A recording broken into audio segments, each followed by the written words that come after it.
रानो चिड़िया और मानो चिड़िया की नई नई शादी हुई थी। रानो चिड़िया ढेरों सपने सजाए उस घर में आई थी, मगर उसका पति और सास उसे कभी भी सुकून से न रहने देते। अब इस घोंसले से पाँव नीचे भी उतारोगी या तुम्हें यहीं खाने पीने को दें? ऐसे आराम से बैठी है जैसे कोई महारानी हो। चलो उठो और जाकर नदी से पानी लेकर आओ। माँ जी, आप हमेशा मुझसे इसी तरह गुस्से में ही बात करती हैं। आप आराम से भी तो कह सकती हैं ना मुझे। अब तुम मुझे सिखाओगी कि कब किससे और कैसे बोलना है। इतने में मानो चिड़ा भी आ जाता है। क्या हुआ है माँ जी, इतना शोर क्यों मचा रखा है? देख लो, तुम्हारी पत्नी आज मुझे कहती है मुझे बोलना नहीं आता, कल कहेगी मुझे तमीज नहीं है, और परसों तो ये मुझे पागल खाने ही भिजवा देगी। माँ जी, आप चुप हो जाएं, मैं पूछता हूँ इसे। क्यों भाई, क्यों जुबान चलाती हो तुम मेरी माँ के सामने? मैंने ऐसा कुछ नहीं कहा, मेरा वो मतलब नहीं था। रानो चिड़िया मटका उठाती है और नदी से पानी लेने के लिए चली जाती है और नदी पर जाकर रोने लगती है। न जाने क्यों ऐसा करती है माँ जी मेरे साथ, क्या मिलता है उनको ऐसे लड़ाई झगड़ा करके। तभी वहाँ लूसी कबूतरी आ जाती है। रानो, तुम रो रही हो, क्या हुआ है, क्यों रो रही हो ऐसे? कुछ नहीं, बस ऐसे ही अपनी माँ की याद आ गई तो आंखें भर आई। ऊपर वाला तुम्हें जल्द संतान दे दे, फिर तुम्हारा दिल लग जाएगा उसके साथ। रानो चिड़िया पानी लेकर वापिस आ जाती है। सासू माँ बैठी खाना बना रही थी। माँ जी, आप आराम कर ले, मैं बना देती हूँ। नहीं, रहने दो, तुम्हारे हाथ का बदमजा खाना खाने से अच्छा है पक्षी भूखा ही रहे। माँ जी, आज हमने मेरे दोस्त के घर जाना है, उसने दावत पर बुलाया है हमें। माँ जी, मैं आपका सामान रख दूं? इसे देखो कितनी जल्दी है मुझे घर से निकालने की। कर लूंगी मैं अपने काम, जाओ तुम जाकर आराम करो। रानो चिड़िया बहुत दुखी थी। वह अपनी सासू माँ को खुश करने की हर कोशिश करती, मगर उसकी सासू माँ थी कि कभी खुश ही न होती।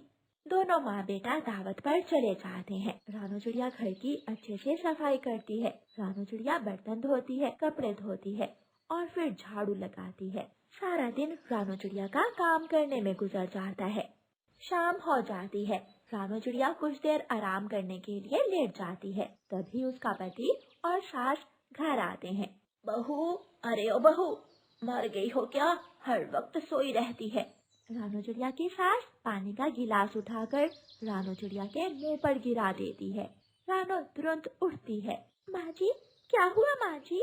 उठो और मेरे लिए चाय बना कर लाओ, बहुत थक चुकी हूँ मैं।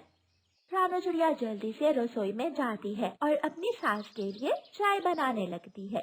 ये ले माँ जी चाय। रानो चिड़िया की सास चाय का एक घूंट लेती है। छी छी, इतनी बदमजा चाय, नास मिट्टी को कोई काम नहीं आता। रानो चिड़िया की सासू माँ वो चाय उठाकर रानो चिड़िया पर गिरा देती है। रानो चिड़िया रोने लगती है। माँ जी, ये क्या किया आपने? मेरे पंख जल रहे हैं। माँ जी, ये क्या किया आपने? आपने ये अच्छा नहीं किया। मानो चिड़ा रानो चिड़िया को जल्दी से बुलबुल डॉक्टर के पास ले जाता है। बुलबुल रानो चिड़िया की मरहम पट्टी करती है। रानो, ये सब कैसे हुआ? रानो की आंखों में बेबसी के आंसू थे। वो मैं चाय बना रही थी तो मुझे चक्कर आ गया, मैं गिर गई और चाय मेरे ऊपर गिर गई। मानो चिड़ा बहुत शर्मिंदा था। हमने इतना बुरा किया इसके साथ और इसे अभी भी हमारी चिंता है। रानो, मुझे माफ कर दो। रानो चिड़िया कुछ बोले बिना घर चली जाती है। दिन गुजरते के एक दिन रानो चिड़िया अपने जख्मों पर मरहम लगा रही थी कि उसकी सास वहाँ आती है। बस कर दो अब ये नाटक, बहुत हो गया आराम। ये लो टोकरी और जाओ, जाकर कबूतर की दुकान से सब्जी लेकर आओ। माँ जी, मेरे पंख अभी ठीक नहीं हुए, आज आप खुद ही सब्जी ले आए। ज्यादा जुबान मत चलाओ मेरे साथ। रानो चिड़िया टोकरी लेकर सब्जी लेने चली जाती है। अरे रानो, तुम इस हालत में यहाँ क्या कर रही हो? तुम्हें तो बुखार भी लग रहा है। रानो चिड़िया रोते हुए सब कुछ कबूतरी को बताती है। तुमने ये सब अपनी माँ को क्यों नहीं बताया? मेरी माँ तो पहले ही बीमार रहती है, मैं अपनी माँ को और परेशान नहीं करना चाहती। मगर रानो, इस तरह जुल्म सहना भी गलत है, तुम्हें अपने लिए कुछ करना चाहिए। आखिर कब तक ये जुल्म सहती रहोगी? रानो चिड़िया सब्जी लेती है और अपने घर की तरफ चली जाती है। अब मुझे ही रानो चिड़िया के लिए कुछ करना होगा। लूसी कबूतरी रानो चिड़िया की माँ के पास जाती है और उसे सब कुछ बताती है। मेरी मासूम बेटी ने इतना कुछ सह लिया और मुझे कुछ नहीं बताया। मैं अभी तुम्हारे साथ चलती हूँ। रानो चिड़िया की माँ जल्दी से उड़ती हुई रानो चिड़िया के पास आती है। रानो बेटी, ये सब क्या हुआ है? तुमने मुझे कुछ नहीं बताया, मगर लूसी कबूतरी ने मुझे सब बता दिया है। माँ, मैं ठीक हूँ, आप परेशान ना हो। तुम्हें जरा ध्यान आई मेरी मासूम बेटी पर? कितनी जालिम हो तुम। माँ, आप इनको कुछ मत कहें। माँ जी तो मुझे अपनी बेटी की तरह रखती हैं। आपको लूसी कबूतरी ने सब गलत बताया है। मैं अपने घर में बहुत खुश हूँ। रानो चिड़िया अपनी सास की इज्जत रख लेती है। सासू माँ की आंखों में आंसू आ जाते हैं। चिड़िया की माँ वहाँ से चली जाती है। बहू, मुझे माफ कर दो। मैंने हमेशा तुम्हारे साथ बुरा व्यवहार किया और तुमने आज भी मेरी इज्जत रखी। आप मुझसे माफी ना मांगे। माँ जी, आपको मैंने हमेशा अपनी माँ समझा है। आज से तुम मेरी बेटी हो और हम हमेशा दोस्त बनकर रहेंगे। फिर वो सब खुशी खुशी रहने लगते हैं।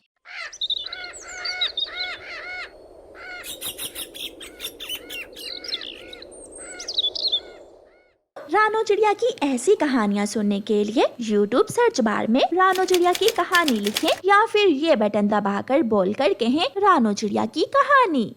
वो चिड़िया ससुराल में बहुत से सपने सजा कर आई थी। सोचा था उसके पति की नौकरी है, अच्छा घर है। जो तंगी माँ बाप के घर में उसे थी वो ससुराल में उसे नहीं मिलेगी। ससुराल में राज करूंगी। कुछ दिन बहुत अच्छे बीते, मगर कुछ ही दिनों बाद उसके पति की नौकरी छूट जाती है। मानो, मुझे अब अपने काम पर तेरी जरूरत नहीं है। जा कोई और धंधा कर ले या फिर किसी के घर नौकर रह जा। मालिक, मैं क्या करूँगा? मुझे काम से मत निकालें। ऐसा ना करें साहिब। मेरी तरफ से भीख मांग जाकर, मैं तेरी कोई मदद नहीं कर सकता। परेशान मानो चिड़ा अपने घर चला जाता है। रानो चिड़िया के सारे सपने हवा हो गए। अब हम क्या करेंगे पति जी? घर कैसे चलेगा? कल हमारे बच्चे भी होंगे, हम कहाँ से खाएंगे? क्या करूं? मुझे कुछ समझ नहीं आ रही। मुझे तो और कोई काम भी नहीं आता। ऐसी जिंदगी से तो मौत अच्छी है। ना ना, ऐसी बातें ना करें आप। ऐसे ही कुछ दिन गुजर जाते हैं। उन्हीं दिनों में चिड़िया एक अंडा देती है, जिसमें से एक छोटा सा बच्चा निकलता है जो बहुत सुंदर था। माँ, भूख लगी है। माँ, कुछ खाने को दो। माँ, मैं बहुत भूखा हूँ।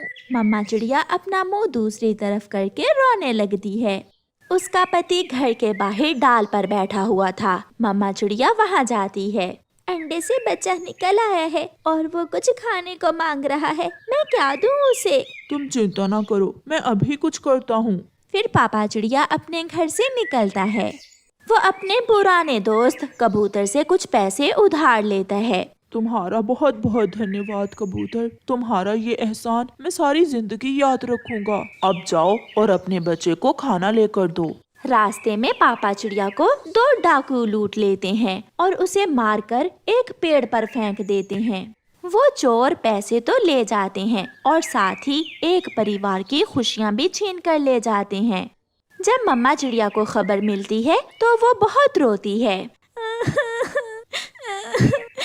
मैं बिल्कुल अकेली हो गई। कौन मेरा सहारा बनेगा? कौन मेरे बच्चे को खाना ला कर देगा? मैं ऐसा करती हूँ, अपना ये घर बेच देती हूँ और जो पैसे आएंगे मैं उनसे अपने बच्चे का पालन पोषण कर लूंगी। ऐसा सोचकर मम्मा चिड़िया जंगल के एक अमीर पक्षी बूरे कौवे के पास जाती है। साहिब, मैं घर बेचना चाहती हूँ, आप मेरा घर खरीद लें। देखता हूँ, न जाने मुझे तेरा छोटा सा घर पसंद भी आता है या नहीं। फिर बुरा कौवा अपने एक नौकर के साथ मम्मा चिड़िया का घर देखने जाता है। ये घर तो बहुत छोटा सा है, मगर मेरा नौकर रह लेगा इस घर में। फिर बुरा कौवा मम्मा चिड़िया को कुछ पैसे देकर वो घर खरीद लेता है। अब बेचारी मम्मा चिड़िया अपने छोटे से बच्चे को टोकरी में उठाए हुए जंगल की दूसरी तरफ चली जाती है और वहाँ जाकर एक तिनकों का घोंसला बनाने लगती है। मम्मा आप थक गई होंगी। मम्मा मैं छोटा हूँ इसलिए काम में आपकी मदद नहीं कर सकता। जब मैं बड़ा हो जाऊंगा तो आपको बहुत सुखी रखूंगा। जीते रहो मेरे बेटे, एक माँ को अपने बच्चों के लिए काम तो करने ही होते हैं। फिर एक दिन मम्मा चिड़िया उड़ती हुई जा रही थी कि उसे उसका एक पुराना क्लास फेलो मिल जाता है। अरे तुम रानो हो ना? वो कॉलेज के दिन याद करो जब तुम गाना गाया करती थी। हाँ मुझे याद है, तुम सूजू ही हो ना? हाँ मैं सूजू ही हूँ। तुम यहाँ क्या कर रही हो? रानो चिड़िया रोने लग जाती है। क्या बताऊं, मेरी तो दुनिया ही उजड़ गई। पति मर गया, घर बिक गया और थोड़े से पैसे हैं मेरे पास जिनसे मैं अपने बच्चे का पालन पोषण करूंगी। बहुत बुरा हुआ ये सब, मगर जब हम कॉलेज में पढ़ते थे तो तुम ही कहा करती थी कि जिंदगी में कभी उम्मीद ना छोड़ो। फिर तुमने क्यों छोड़ दी? चलो मेरे साथ, मेरी एक चूड़ियाँ बनाने वाली फैक्ट्री है। मैं तुम्हें कुछ चूड़ियाँ फ्री में देता हूँ और तुम उन्हें बेचकर अपना काम चलाओ। फिर रानो चिड़िया सूजू से कुछ चूड़ियाँ ले लेती है और अपना काम शुरू करती है। कुछ ही दिनों में रानो चिड़िया की चूड़ियाँ बिक जाती हैं। इस जंगल में तो कोई भी चूड़ियों की बड़ी दुकान नहीं है। मैं चाहती हूँ कि हम इस जंगल में एक बड़ी चूड़ियों की दुकान बना लें। अगर तुम मेरा साथ दोगी तो हम दुगना मुनाफा कमा सकते हैं। फिर सूजू और रानो चिड़िया जंगल में चूड़ियों की बड़ी दुकान खोल लेते हैं, जिस पर इतना रश था कि टूटता ही नहीं था। और फिर एक दिन सूजू रानो से कहता है, रानो इस काम में तो हम सांची हैं, क्यों ना हम जिंदगी के भी सांची बन जाएं। फिर सूजू और रानो चिड़िया शादी कर लेते हैं और रानो चिड़िया एक अच्छे और खुशियों भरे जीवन की शुरुआत करती है। उसका बेटा भी अब अच्छे स्कूल में जाने लगा था। प्यारे दोस्तों, इस कहानी को लाइक, अपने दोस्तों के साथ शेयर और चैनल को सब्सक्राइब करना बिल्कुल मत भूलना। आपका धन्यवाद। घोंसला बनाने के लिए ये पेड़ ठीक है। मैं अपना घोंसला इसी पेड़ पर बना लेती हूँ। यहाँ फल भी है और पत्ते भी। मेरा काम आसान हो जाएगा। चिड़िया ऐसा सोचकर अपना घोंसला बनाने के लिए लकड़ियाँ लेने चली जाती है। पीछे से कौवा और कौवी भी वहाँ आ जाते हैं। कालू, यहाँ सूखा घास भी पड़ा है, तुम कुछ लकड़ियाँ ले आओ, हम इसी पेड़ पर अपना घोंसला बना लेते हैं। तुम घास के तिनके इकट्ठे करो और मैं अभी सूखी लकड़ियाँ लेकर आता हूँ। कौवा भी चला जाता है। जब चिड़िया और उसकी बेटी सूखी लकड़ियाँ लेकर आती हैं, तो गोरी कौवी को उस पेड़ पर बैठा हुआ देखकर चिड़िया उससे कहती है, कौवी कहाँ कहाँ, ये पेड़ मेरा है, मैं ही ये सूखा घास रख कर गई थी यहाँ। ओए होए होए, छोटी चिड़िया, शक्ल देखी है अपनी, चल चल भाग यहाँ से। इस पेड़ पर हम बनाएंगे अपना घोंसला। मेरा कालू आने ही वाला होगा, अगर वो होता तो बताता तुझे। डरती हुई चिड़िया पास वाले सूखे हुए पेड़ के पास जाकर बैठ जाती है। इस पेड़ पर तो कांटों के सिवा कुछ भी नहीं है, ना कोई पत्ता ना कोई फल। यहाँ रहकर तो मैं और मेरी बेटी भूख से मरेंगे। मम्मा, जब बाहर आएगी तो ये पेड़ भी हरा भरा हो जाएगा। सूखा हुआ कांटेदार पेड़ भी उनकी बातें सुन रहा था। चिड़िया निश्चिंत हो जाओ, मैं एक बेरी का पेड़ हूँ। मेरे कांटे जरूर हैं, मगर जैसे ही बाहर आएगी मेरे पत्ते निकल आएंगे और मुझ पर मीठे मीठे बेर भी लग जाएंगे। मैं तुम्हारी सुरक्षा करूँगा, मैं अच्छे बुरे समय में तुम्हारा साथ दूंगा। ये सुनकर चिड़िया को हौसला होता है और चिड़िया उसी पेड़ पर अपना घोंसला बनाना शुरू करती है। कौवों ने भी हरे भरे पेड़ पर अपना घोंसला बना लिया था। चिड़िया भी कांटेदार बेरी के पेड़ पर अपना घोंसला बना लेती है। फिर एक दिन चिड़िया कौवों के पास आती है। कौवे कौवे, आज मेरे पास दाना नहीं है, तुम अपने पेड़ से मुझे एक फल दे दो। जब मेरे पेड़ पर फल लगेंगे तो मैं भी तुम्हें अपने पेड़ से फल दे दूंगी। ये सुनकर गोरी कौवी और कालू कौवा हंसने लग जाते हैं। चिड़िया, पागल हो गई हो क्या? तुम अपने पेड़ से हमें कांटे तोड़ कर दोगी? ना ना, हम कांटे नहीं खाएंगे, तुम ही जाकर अपने पेड़ से कांटे तोड़कर खा लो। भागो यहाँ से, बड़ी आई हमारे पेड़ से फल लेने वाली। चिड़िया निराश होकर वहाँ से वापस चली जाती है। मम्मा, कौवे अंकल ने क्या कहा? नहीं बेटी, वो नहीं मान रहे हैं। मैं किसी और पड़ोसी पक्षी से कुछ भोजन उधार लेकर आती हूँ। फिर मम्मा चिड़िया तोते के पास जाती है और तोते से कुछ भोजन ले आती है। दिन गुजरते गए और चिड़िया किसी न किसी तरह अपना और अपनी बेटी का भोजन ढूंढ ही लाती। एक दिन गोरी कवि जा रही थी कि रास्ते में उसे एक चील मिलती है। सुंदर कवि, मैं बहुत भूखी हूँ, क्या तुम्हारी नजर में कोई छोटा पक्षी है? हाँ चील चाची, मेरा नाम न लेना, मेरे पड़ोस में एक चिड़िया रहती है बेरी के पेड़ पर। उसकी एक छोटी सी बेटी है, बहुत स्वादिष्ट होगा उसका मांस। धन्यवाद तेरा कवि, मैं अभी जाती हूँ और खाती हूँ उस छोटी चिड़िया को। फिर चील उस बेरी के पेड़ की तरफ आती है। चील को दूर से ही आते हुए देखकर बेरी का पेड़ गुड़िया से कहता है, गुड़िया गुड़िया, तुम जल्दी से मेरी शाखाओं के अंदर आ जाओ, जल्दी करो। गुड़िया बेरी के पेड़ की शाखाओं में छुप जाती है। जब चील वहाँ आती है तो बेरी का पेड़ अपनी कांटेदार शाखाओं से चील को मारने लगता है। भागो भागो यहाँ से, दुष्ट चील, भागो यहाँ से। रुको रुको पेड़, तेरे कांटे बहुत तीखे हैं, मेरे शरीर में घुस जाएंगे।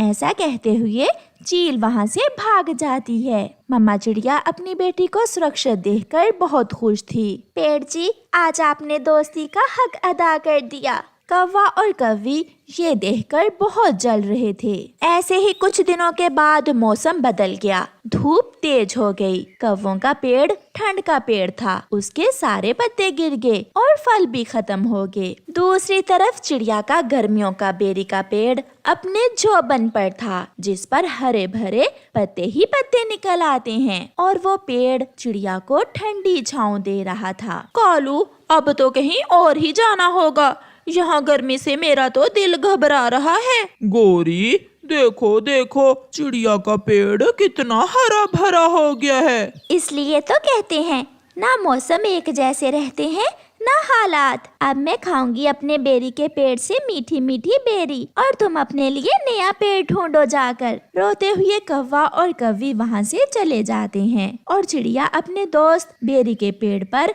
अपने घोंसले में मजे से बैठी हुई थी। प्यारे दोस्तों, इस कहानी को लाइक, अपने दोस्तों के साथ शेयर और चैनल को सब्सक्राइब करना बिल्कुल मत भूलना। आपका धन्यवाद।